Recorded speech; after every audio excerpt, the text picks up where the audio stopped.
What's up everybody, welcome to Money Management channel. My name is Andrei and today I'm gonna be doing an update on MMTLP and FINRA saga. I got the cash in the bag, stadium packed. Born a rock star in this life, gonna live it up. And for today's video guys, I have several quite interesting news. First of all, I will show you an update in regards to the lawsuit that was filed by Scott Trott. On top of that guys, I will show you an update from Jennifer Vetrana in one of the cases that were filed just right before the statute of limitations deadline. On top of that guys, I will show you an opinion of one of community members in regards to this lawsuit, and potentially I will show you an update from the non-litigation path for resolution. And at the end of this video I will show you very interesting due diligence that was made again by one of our community members in regards to the most recent actions that might help us to see the relief in this case. And before we dive deep into all of these guys, please hit the like button for YouTube algorithm and drop me a line in the comment section if you think my videos are valuable for you. And let's start with this tweet that was written by Scott just 13 hours ago. And he wrote, "First amended petition to restart 2 days of pay to close trading in MMTLP filed." And he added this screenshot. I have to say that probably it is some kind of confirmation of the next step in his litigation. And as you can see, this is the confirmation that was received just yesterday on December 26th. And the docket text is following: "Petition for writ of Mandamus amended filed by Scott Trott. Attachments number 1, letter law." And yes, guys, I have to admit that slowly but surely we have an updates from our litigators, from our people who filed lawsuits. And let me remind you that we have 10 of them. And in my previous video I explained to you what these lawsuits are. But I want to pay attention to another update that was written by Jennifer. Here you can see the tweet that she wrote on December 26th, basically yesterday, and she wrote, "I will let the legal process play out. One thing is for sure, my first complaint got a complete makeover. You will all be able to read it on Pacer. I have captured years in there." And she added this 1.5 long video. And guys, I have to admit that I was confused because of this video. In this video, due diligence, he was laughing at Jennifer because of her filings, and he said that it is very interesting to see not the filing of the lawsuit itself, but it is very interesting to see how she can handle, how she can navigate through all the dark corners of litigations. And guys, I have to say that I'm pretty much speechless, because due diligence is the person who he is against the litigation path, but at the same time, guys, he does nothing, literally nothing, except some random tweets in order to see the resolution. And definitely he can say anything about his actions, but at the same time, guys, we have multiple evidence that everything that he said in his Twitter account was, let's say, misleading information. And I have to admit that basically I will cover his next set of tweets within just several minutes. But for now, let's take a look at the comments under the Jennifer's tweet. Mandamus wrote, "When do you think Pacer will have your amended complaint online? I want to see if there is any implications for TradeStation. Thanks, MMTLP." And guys, Mark is the lawyer who was hired by Anna Trades, and he filed a lawsuit against TradeStation. And for now, he switched this lawsuit to the class action lawsuit, but it is not an ordinary class action lawsuit for all of MMTLP shareholders. It is a class action lawsuit only for shareholders who hold their shares through TradeStation. And I have to say that it is very interesting to see what will be the resolution in his case. And that is why, guys, as you can see, we don't have any bad lawsuits. All lawsuits might be useful for us on the grand scheme of things, because some investigations that might be proven or disproven while the lawsuit is ongoing might help us to find the necessary path, the most prominent path, I would say, to see the resolution. And Jennifer responded to Mark. I think the document will be on Pacer on Monday. Last time it took about 4 days to get scanned in. And Mark wrote thank you. So guys, I think we have to keep an eye on all of the lawsuits, because in my opinion, and I still stand on this position, that this path through lawsuits is the most prominent for us at this very moment. So let me show you quite interesting tweet that was written by Clothes Spin, and it says, breaking MMTLP news, the real MG Demio says we will get a PR on the leases no later than next week. Andy right there with him. PR imminent. And here is the screenshot of these two tweets. Let me show you their in due diligence Twitter account. Michael J. Demio wrote, I fully expect a PR from NBH within the week. Either they say we attempted to get the lease back and it failed, or we are seeking legal avenues to retain the lease. Anything short of those two statements is a leadership malpractice. And due diligence responded. And by the way, these two tweets were written 11 hours ago and 9 hours ago respectively.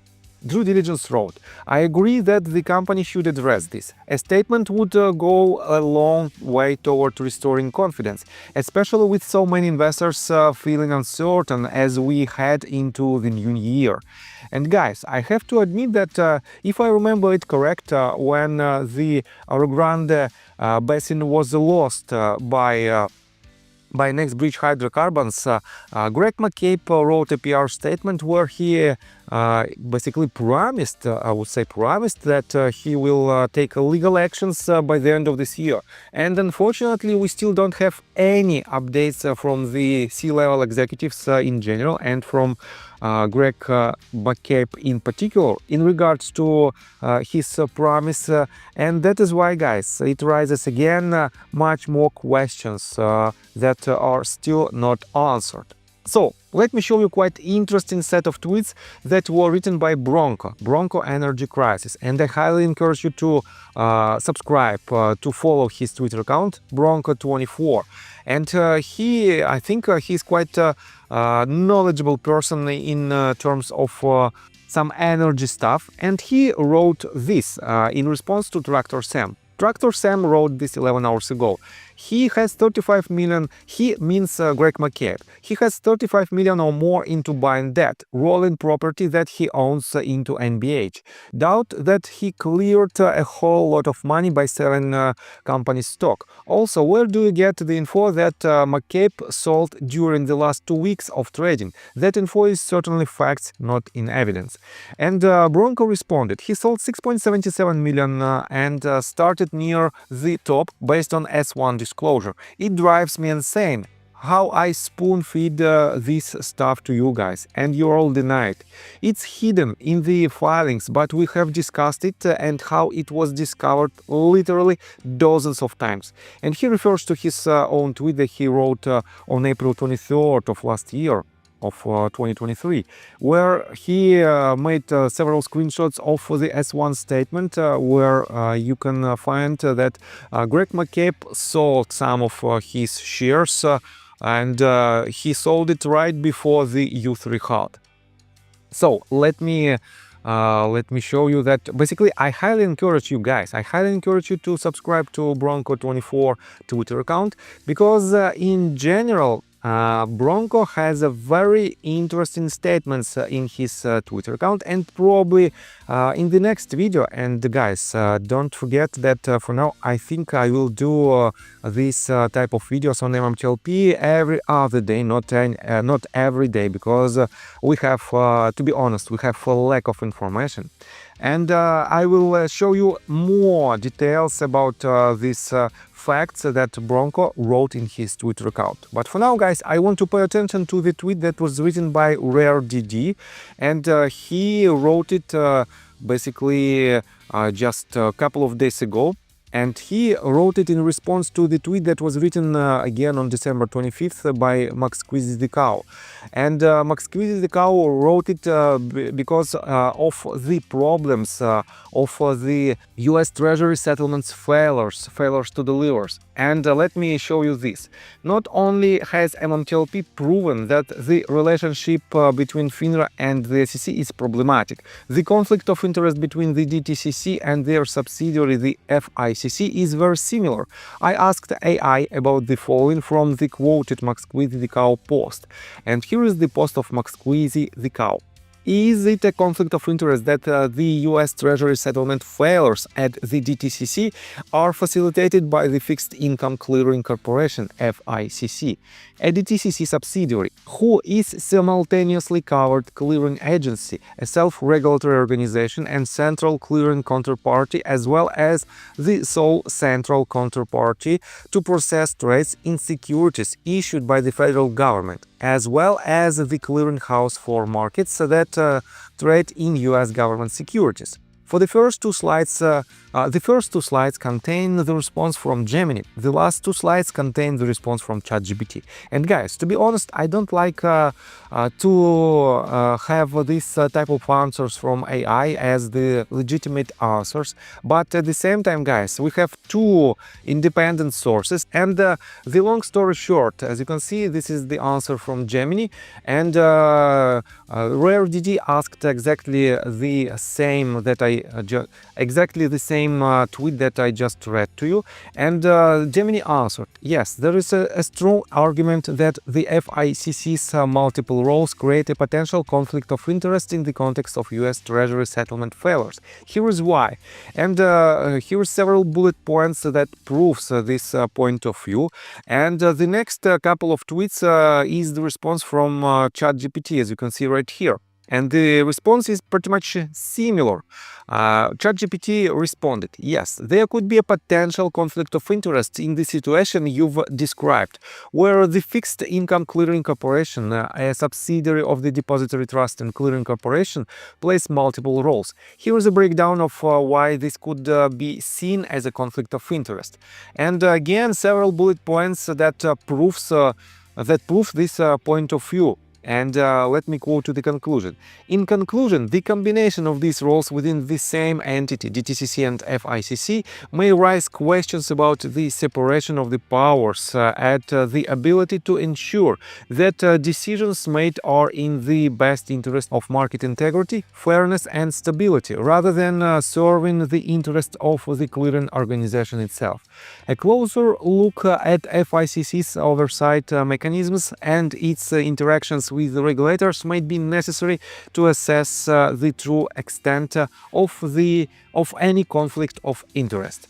So, guys, we know that there is a lot of problems on the US stock market, and with our case, with the help of our case, we can see even more these type of discrepancies and this type of problems on the US stock market. And in my personal opinion, through the MMTLP case, we might achieve main goal. The main goal is to have fair and transparent market for the entire retail community. And that is why, guys, I think we have to fight till the very end, and we shouldn't surrender. We should go till the very end. So let me show you let me show you several retweets of this most recent conclusion of RareDD. John Burder reposted the tweet that was written by Van Hazak. And Van wrote it just yesterday. He wrote, non-witness news, special report, MMTLP scandal, exemption gone wrong.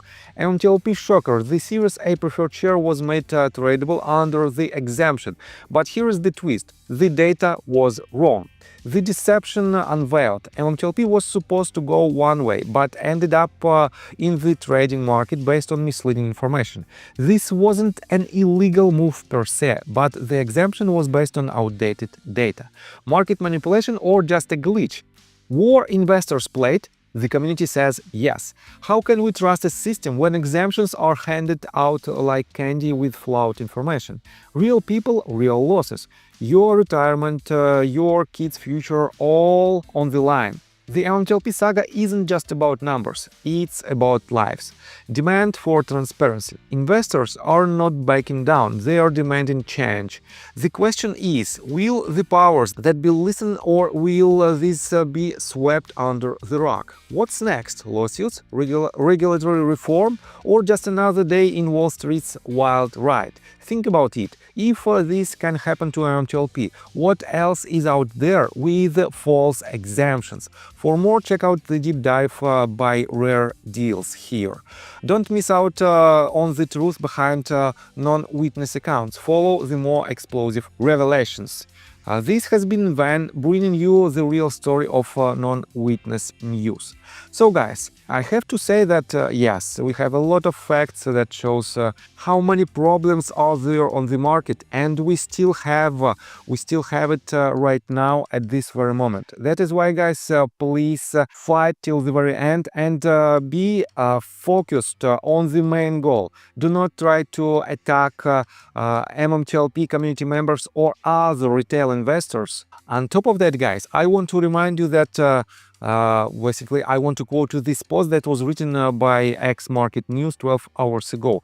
Just in a few weeks, we will mark 2 years since investors participated in Occupy SEC to raise awareness of naked shorting in the US markets and to spread awareness of market manipulation in their retail stocks, MMTLP, AMC, GME, and MMAT. And here you can see the video that was made by Charles V. Payne, and that was issued at the very beginning of 2023, almost 2 years ago. And unfortunately, guys, we are still here, we are still fighting, and to be honest, we are not going away. And guys, let me tell you my personal story. I have a wife and 2 children aged 11 and 15, as well as a small dog. After 30 years of living in Russia near the Baikal Lake, we decided to move. Now we reside in Serbia. Although I don't own any MMTLP shares, I invest a lot of time creating daily MMTLP videos. I have been doing this every day without days off and holidays for more than 1.5 years. Now I wish to buy back this time from my family, from my children. We've agreed that I will ask the MMTLP community to support me, and I will give all the money to the children. Therefore, if you believe that I am providing useful content for you and wish to support me, you can join my Patreon account. For $5 a month, I will add your name to my list of supporters if you wish. Thank you in advance. The link you can find in the description below. So, I think that's all information that I want to provide you. If you like my video, please hit the like button and subscribe to my channel, and see you guys and girls next time. Bye!